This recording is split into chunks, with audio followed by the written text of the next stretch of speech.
I've come up on the Rock of Gibraltar to talk about bipedalism.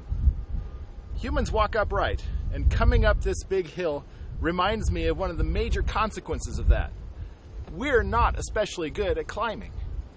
We've reoriented our skeletal architecture in such a way that we're able to walk relatively efficiently. We use a lot less energy per stride than you would expect for a mammal of our body size. But at the same time, that habit of walking upright has had consequences in terms of compromises for other forms of locomotion. We descend from apes that are especially good at climbing, at suspending below branches, and at walking quadrupedally on all fours on the ground. As hominids, we took a different pathway, one that had lots of consequences for our skeleton. So when we look at what's going on with bipedality, the effects on the skeleton range everywhere from head to toe. When we look at our feet, we have toes that are big toes in line with the other toes. That's a specialization so that we can effectively toe off with each step, directing our energy forward, and that's the major element of our propulsion during normal walking. Moving upwards from there, we have some other changes in the foot. We have a longitudinal arch in our foot that allows us to capture a little bit of that energy and spring it back into the next step. We have an ankle that's much better for moving back and forth than it is for making our feet go side to side and grasping around branches. As we go up, we get to the knees, and our knees have a special architecture in which instead of having our femur sit on top of our tibia as a column, instead our femur is angled. And that angle, called the valgus angle, is very distinctive to a biped.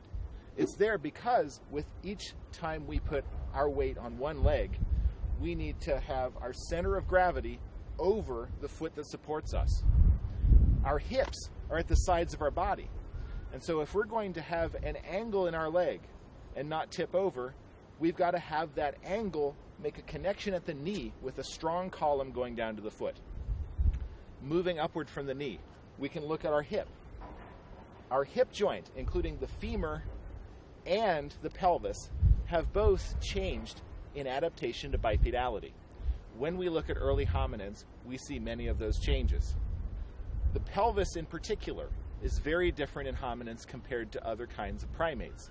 Our pelvis, instead of having ilia, the blades of the ilia that in humans wrap right around, creating a basin that supports our abdomen, in other kinds of primates, these are relatively flat. And in our closest relatives, the hominoids, they lie right against the back of the body. That change of orientation in hominids has allowed us to move the muscle attachment for the flexors of the hip forward so that we can effectively move them forward and operate with a step.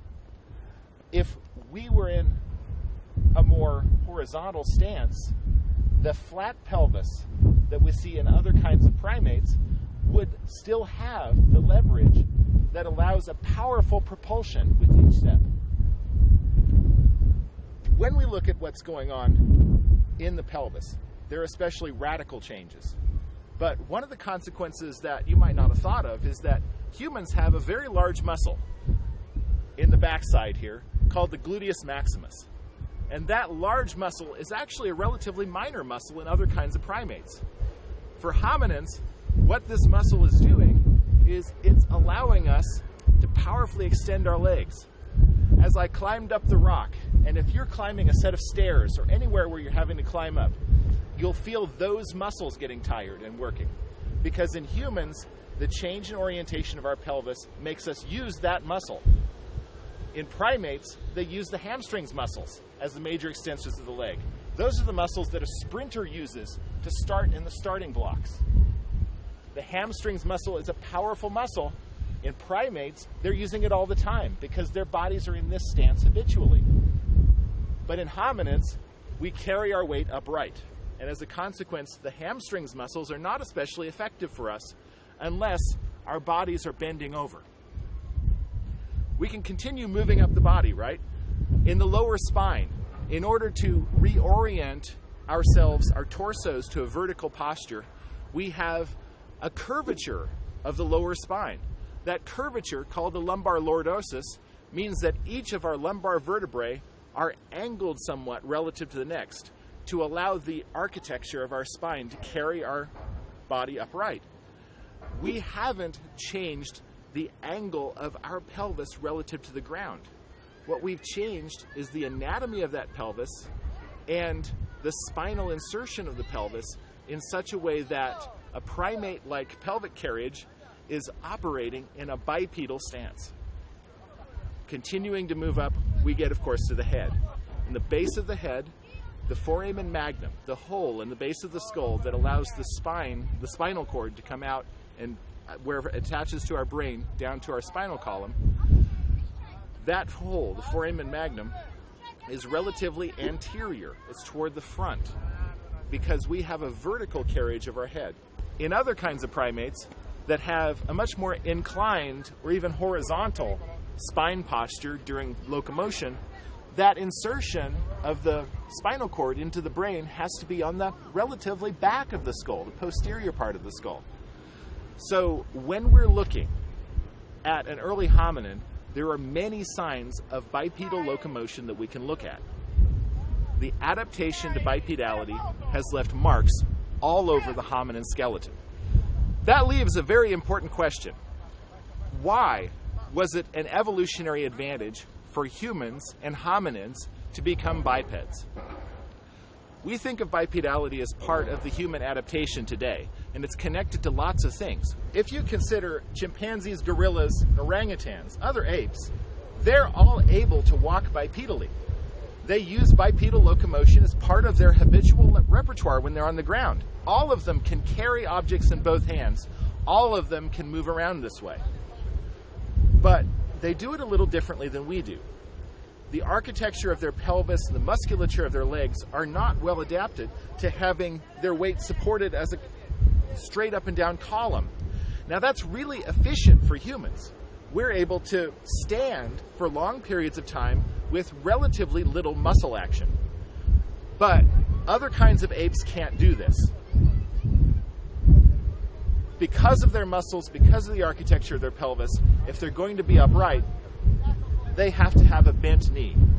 They have to maintain their femora at an angle relative to their pelvis so that those muscles can have leverage.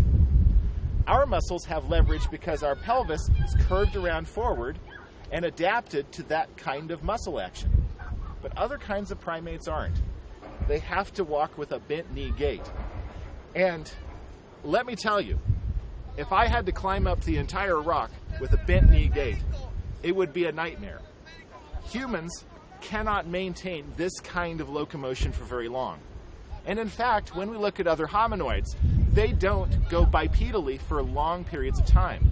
They're using it as part of their locomotor repertoire, but they're not using it as a standard way of getting around. So humans are a little bit funny. We are able to maintain an upright gait with great energetic efficiency. Now that you've looked at the anatomy of early hominins and considered the signs of bipedality, let's consider why hominins might have become bipedal. What was the advantage that drove our lineage toward this form of locomotion, which is really very different than other kinds of primates? What led our ancestors to abandon the effective ability to run fast on all fours and to climb really fast through trees? Well, one argument for this is efficiency. When we look at what we're doing with our anatomy, we're able to stand for long periods of time and walk at a normal walking pace for long periods of time with great efficiency. It doesn't take us very much muscle action in order to maintain a normal walking pace. When you think of what's going on with bipedality, in fact, with each step, as I push off with my toe, my leg swings forward. And that swinging is a pendulum. At my normal walking speed, gravity is doing all the work to move my leg forward. All I have to do to maintain forward momentum is to fire my muscles just a little bit to stop that leg swinging forward and transfer the momentum to my body. Allow my body to fall forward a little bit and push off with the toe of the other foot. In other words, as I'm walking, I'm doing something that is really not costing me very much energy at all. Another argument for why we became bipedal is that having our eyes, our heads, our bodies up further from the ground was a real advantage to us. When you think of the survival challenges, the challenge of predation, one big thing in predation is how big are you? If you can be threatening, if you can look a little bigger than the predator, then you have a significant protection. Just that little bit of bluff might make a difference. When we think about trading off, not being able to run quadrupedal as fast, looking like a helpless primate in that sense, actually, we don't look so much like helpless primates if we look like we're taller. So defense is one possible argument. And indeed, we have to consider that other primates are tool users. When humans and hominids set off on the path toward greater dependence on tools, we used our hands in order to do it. It could be that carrying objects, that using our hands was one of the most important reasons why we became bipedal. I hope you've enjoyed this little lesson about bipedalism and its adaptation in hominids. I've sure enjoyed coming up here and talking about it, and you really can't beat the view.